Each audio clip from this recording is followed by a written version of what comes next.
Hey everyone, and welcome to this explainer. If you've ever found yourself completely fascinated by those invisible forces that draw us together, well, you're in the right place today. We're taking a really deep dive into the spectrum of human emotion and connection. Let's start unraveling the actual blueprint of how we relate to one another. Okay, let's dive into this. The source text we're looking at today lays it right out for us. It says, in this module, participants learn the love and attachment processes, enjoyable emotions, empathy, and sympathy. You know, that's our roadmap right there. We aren't just going to sit here and talk about abstract ideas today. We are breaking down the exact, real-world mechanics of human connection. So here is the agenda we'll be following. Number 1, the emotion spectrum. 2, love and attachment processes. 3, exploring enjoyable emotions. 4, empathy versus sympathy. And finally, number 5, mastering human connection. You can really see how this outlines a step-by-step journey, right? It's a progressive path. Step 1 lays down the heavy groundwork with love and attachment. Then, Step 2 kind of lightens things up by bringing in those enjoyable emotions. And finally, Step 3 fine-tunes our social awareness by comparing empathy and sympathy. Which brings us to Section 1, the emotion spectrum, and looking at different human emotions. I want you to think for a second about the sheer variety of your own emotional spectrum.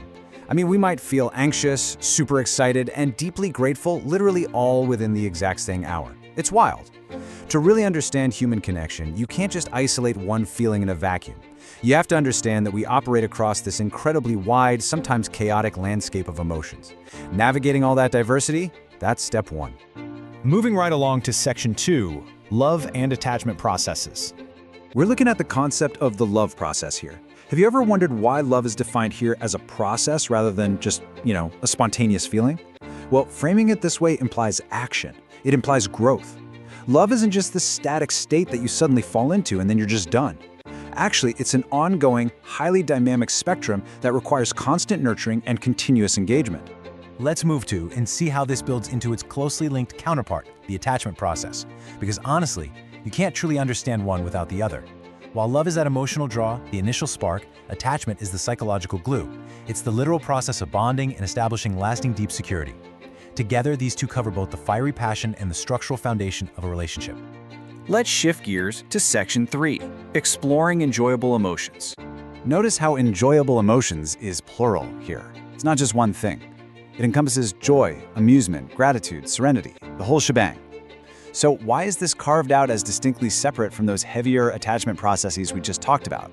Well, because sustainable human connection isn't only about deep, heavy psychological bonding. It's also about shared joy. Things like shared laughter and shared gratitude provide the lightness and the reward that make connection actually worth the effort in the first place. All right, Section 4, empathy versus sympathy.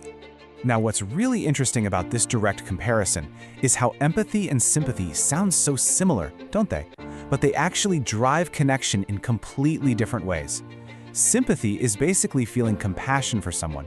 It's like looking down at a person stuck in a deep, dark hole and saying, wow, that looks really tough. Empathy, on the other hand, is stepping into their shoes. It's climbing down into that hole and feeling it with them. Recognizing the subtle but massive difference is absolutely crucial to how we respond to others. And that brings us to our final part, Section 5, mastering human connection.